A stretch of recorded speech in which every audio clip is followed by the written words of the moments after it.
Salut! Astăzi voi arăta trucul cu 21 de cărți. Trucul este în felul următor. Voi alege o carte la întâmplare. Cartea aleasă să zicem că este 9 de romb, ok? Acum, voi împărți pachetul în 3 rânduri. Iar după ce voi termina de împărțit, îți voi arăta în care rând este cartea.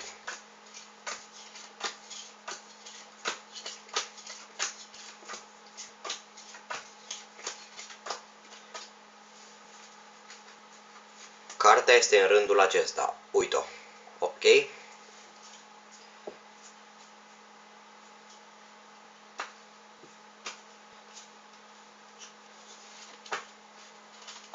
Vom proceda la fel.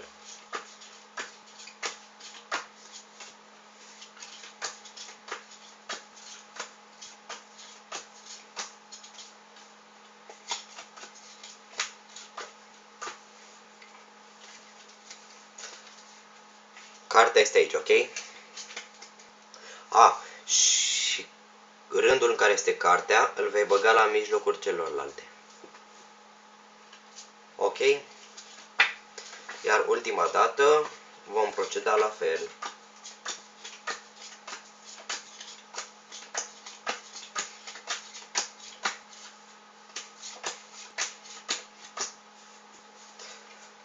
Cartea este în rândul acesta, ok?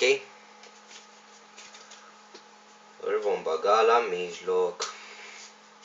Iar acum vei număra a 11-a carte din pachet. 1, 2, 3, 4, 5, 6, 7, 8, 9, 10, 11. Cartea este chiar 9 de romb. Sper că ți-a plăcut trucul. Baftă!